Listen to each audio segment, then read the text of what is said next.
North Korea denounces the joint drills between South Korea and the US while displaying its Air Force's latest arms, including air-launched nuclear-capable missiles, with more on brewing tensions here and beyond.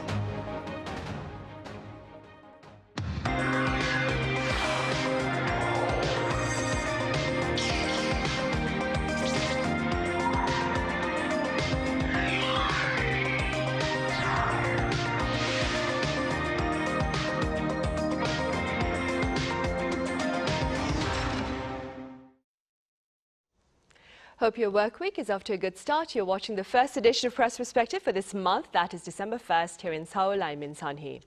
Tensions persist on the Korean Peninsula as North Korea maintains its show of strength. We start with this reality and I have freelance journalist Raphael Rashid here in the studio. Raphael, thank you for being here. Good to be back. I also have Professor Ban Kil Joo at the Korea National Diplomatic Academy live on the line. Professor Ban, as always, it's a pleasure to have you with us.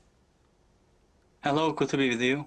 Right, Raphael, we start here in the studio. Let's begin with the most recent rebuke of the joint military drills between South Korea and the US by North Korea and your takeaways, despite the fact, of course, that it continues to show its display its show of strength.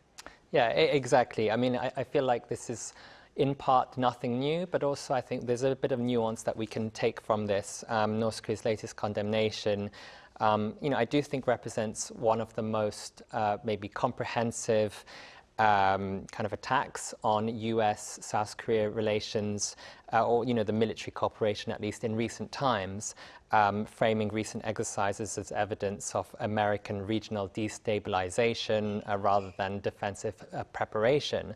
So we had a statement from KCNA, the state media, on November 28th last week, a commentary basically systematically cataloguing recent military activities from anti-submarine drills near Pyeongtaek involving guided missile destroyers, anti-submarine helicopters, sea patrol planes, to F-16 deployments at Osan Air Base as part of what it called, and I quote, super powerful wing operations. So I think we have this critiques kind of geographic scope. I think it proves, that we have Pyongyang that is explicitly connecting the Korean Peninsula exercises to broader regional activities, noting that the Silent Shark anti-submarine warfare exercises near Guam, as well as the US installing these so-called forward arming and refueling points on an island near Japan, within a hailing distance of the Taiwan Strait. So, of course, this is not, like I said, it's not new.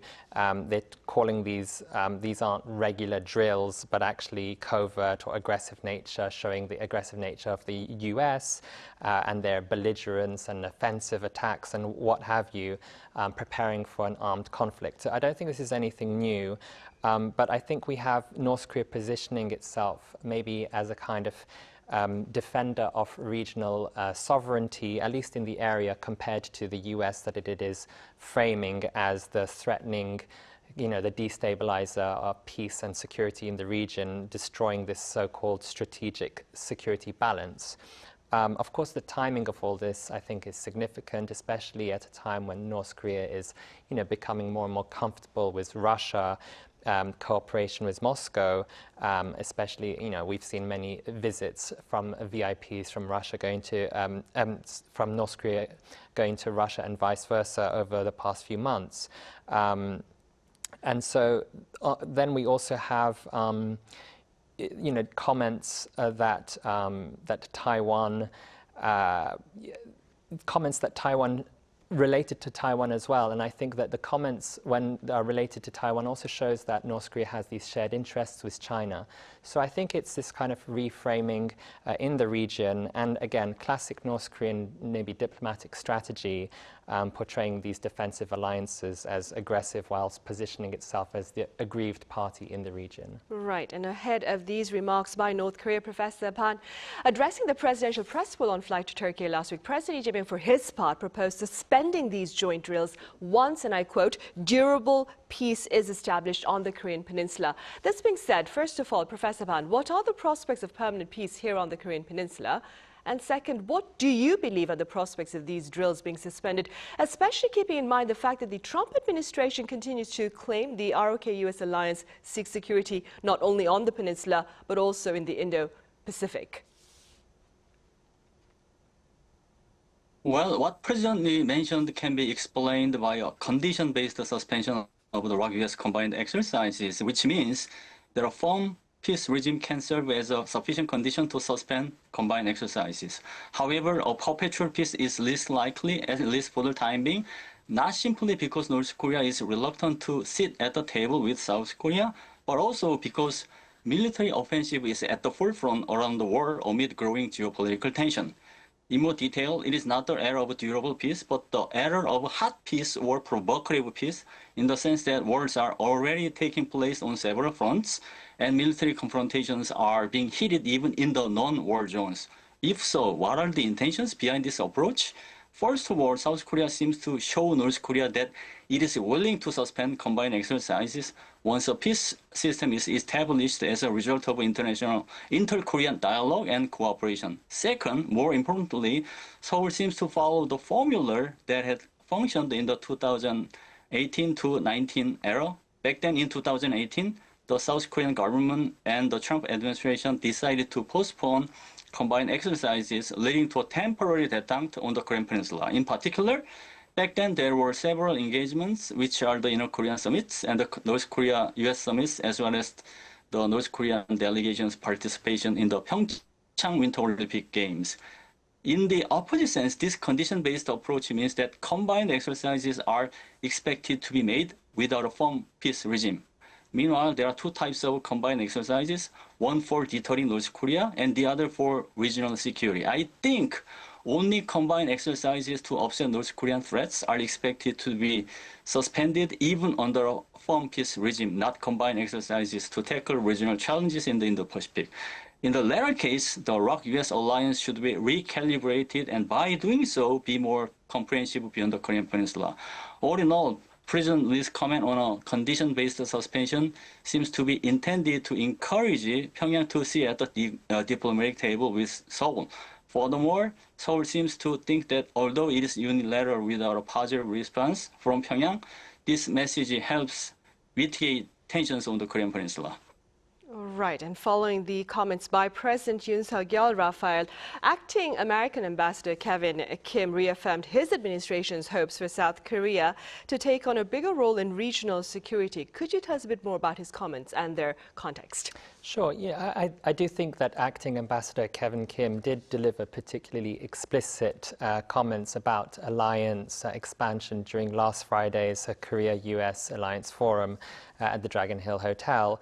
And I think these comments represented, I think, maybe one of the clearest articulations of Washington's expectations for Seoul's regional role under the Trump administration. I mean, we've seen, hints at it several times over the past few months.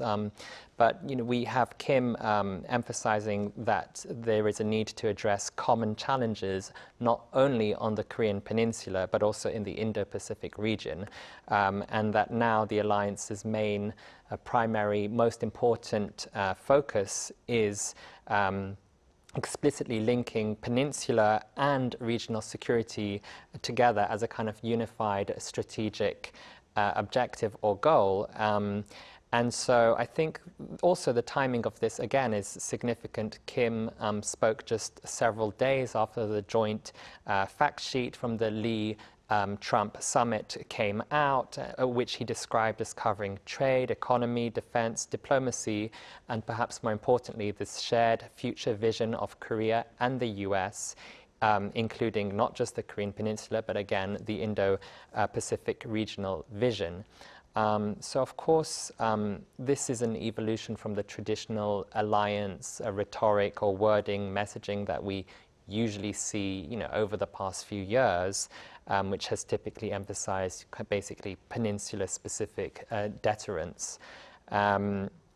So maybe, you know, when we look at the broader way of the broader picture, especially given that we had the Lee-Trump summit recently, I think these comments reflect the broader so-called alliance modernization that the US keeps on going on about.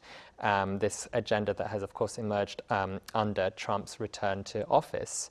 And again, Kim stressed that both countries need shared threat assessments in order to move forward. Again, and I reiterate that the context of this, of course, we live in a completely new world at the moment, especially given the closer ties between North Korea and Russia and the kind of immediate threat that this poses.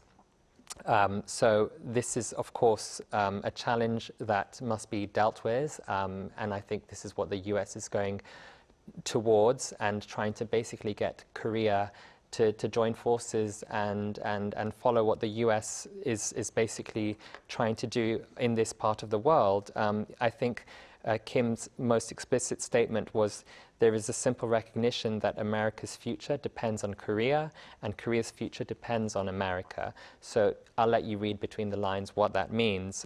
So I think the overall message here suggests Washington does expect Korea to become what officials call a model ally for the US, one that shoulders these regional broader regional responsibilities rather than just focusing solely on North Korean issues. Right, and against this backdrop then, Professor Ban, how does South Korea ensure that its alliance for regional security with the US does not put it at odds with China?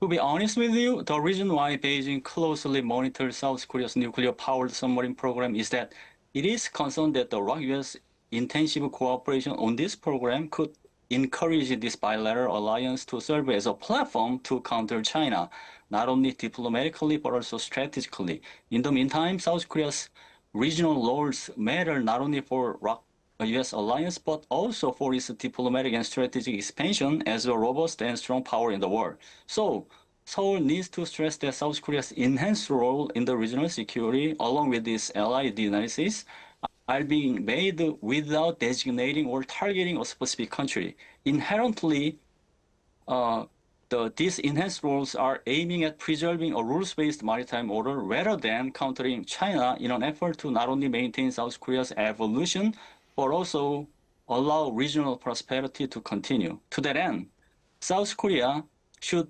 policy the two-track approach under the two pillars, security diplomacy and inclusive diplomacy.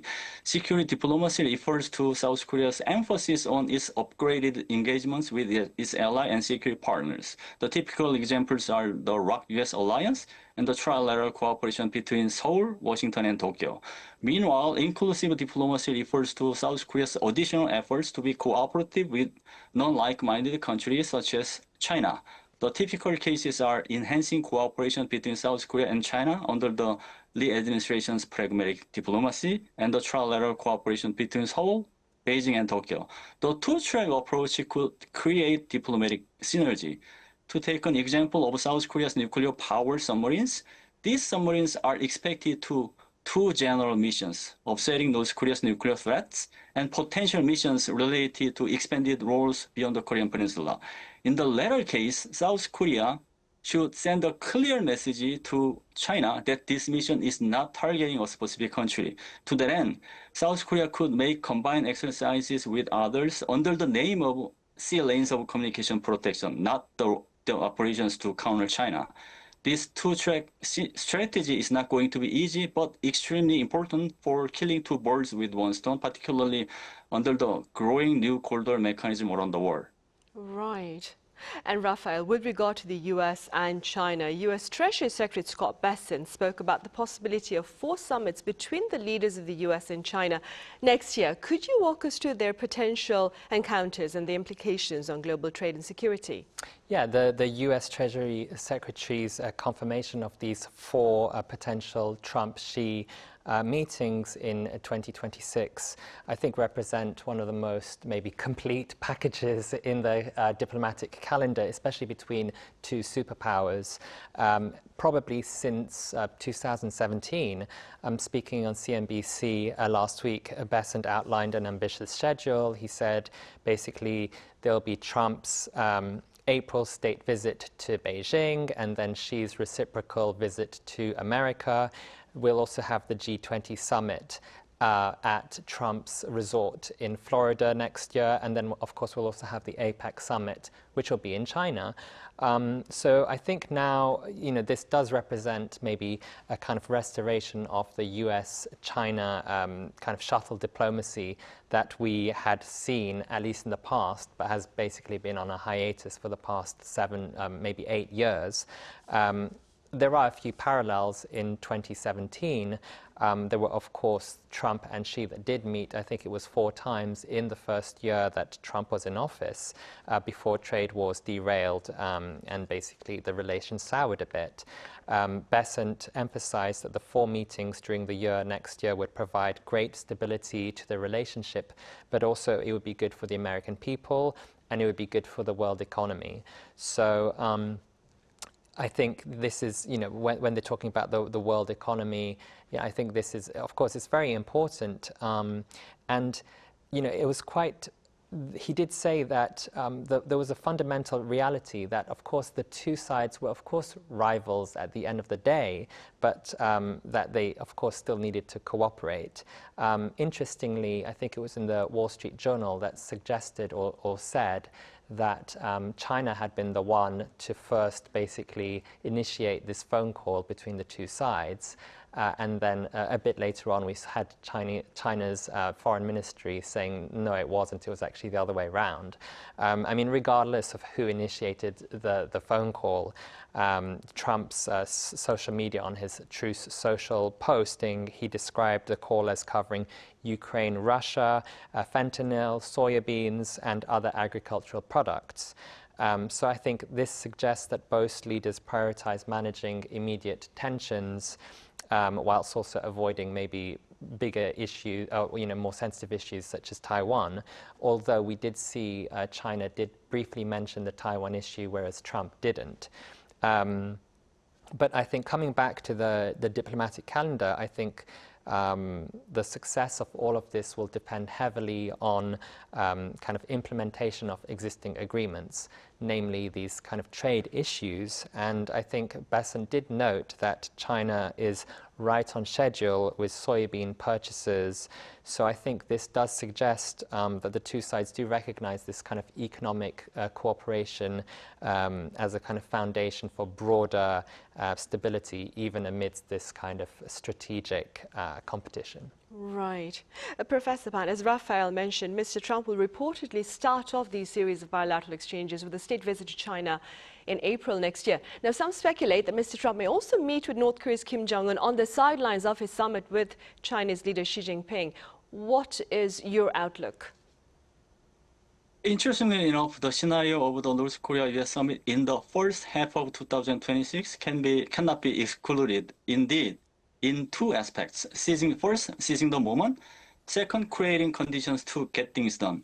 When it comes to seizing the moment, the first half of 2026 served as a perfect time for Kim Jong-un and Trump to get together and maximize the gains of domestic politics. The first half of 2026 served as a critical common ground in the sense that North Korea is expected to hold the 9th Congress of the Workers' Party of Korea in January or February. And the Trump administration needs to show the domestic audience unprecedented diplomatic performance as part of an effort to win the midterm election in November. These motivations related to domestic politics make the Kim-Trump summit more feasible in 2026. Second, previous efforts to create conditions for them to meet could encourage the North Korea-US summit to be made easier this time than before. President Trump has made tremendous efforts to meet Kim Jong-un with an opportunity at the Gyeongju APEC summit, which was hosted by South Korea about a month ago. Although Trump and Kim Jong-un failed to meet each other back then, they might have had some consensus to have a meeting on a next opportunity. When those factors are taken into consideration, Trump's visit to Beijing in April serves as a rare chance for one more trial of the Kim Jong-un-Trump summit. Since China is North Korea's ally, Kim Jong-un could be more comfortable in case that they meet in China. In that sense, the venue looks good. Furthermore, the Kim Jong-un-Trump summit in Beijing could help China upgrade its international clout or prestige. So there is no reason for President Xi Jinping to help the Kim Jong-un-Trump summit be held in Beijing. On top of that, trilateral summit between North Korea, the United States, and China could be held on the sidelines of the Kim-Trump summit. All in all, the North Korea-US summit is more feasible in the first half of 2026 than in 2025, and various scenarios are possible beyond the Kim Jong-un-Trump summit. What matters more is that South Korea should not be excluded for all those engagements and possible scenarios by stepping up cooperations or communications with both the United States and China. Right. Quite a number of pundits have spoken about the importance of South Korea being involved in potential talks between Trump and North Korea's Kim Jong-un. Of course, Raphael, we have time for one more question. Staying also in this part of the world, what's the latest with regard to the diplomatic feud between China and Japan over the latter's remark regarding Taiwan? Yeah, I mean, as we've covered several times in this program, the China-Japan relations plunged, I think, to their worst levels, crisis level in years, when we saw the Prime Minister Takaichi basically making the statement that Chinese military action against Taiwan would constitute an existential crisis triggering Japan's collective self-defense rights. And of course, China did not take this very well.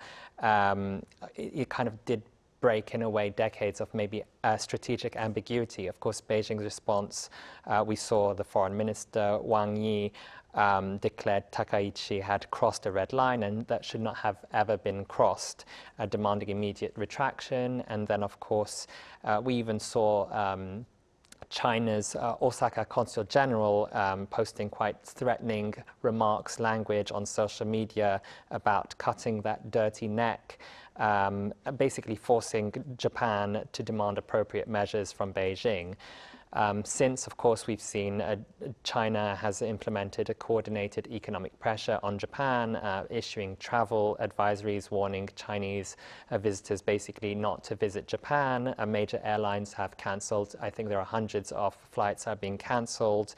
Of course, this will hit hard, especially at the end of the year, the holiday season. Cultural exchanges have been severely affected. Japanese artists' concerts have been cancelled and bilateral business cooperation initiatives have been suspended.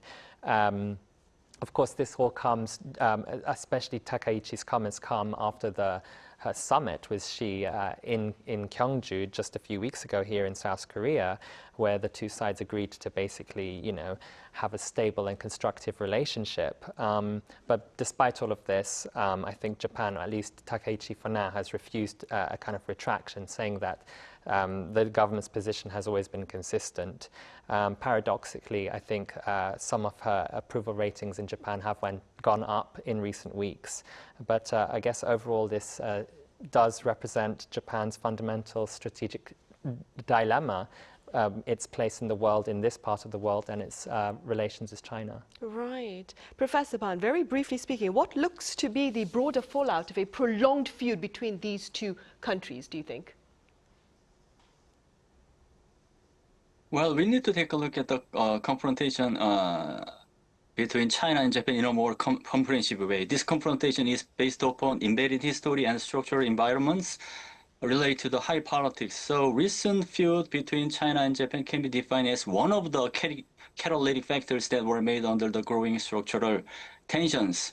A long-standing conflict between China and Japan poses a grave challenges to South Korea's inclusive diplomacy as well as regional security.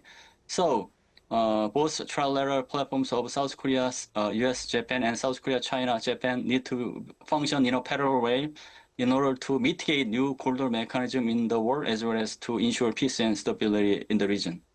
All right. And on that note, we shall end today. Professor Ban, as always, thank you so much for your insights today. Thanks for having me. And Raphael, thank you very much for your thoughts and time. Thank you very much. That is all the time we have for this edition of Press Perspective. Thank you for watching. See you tomorrow.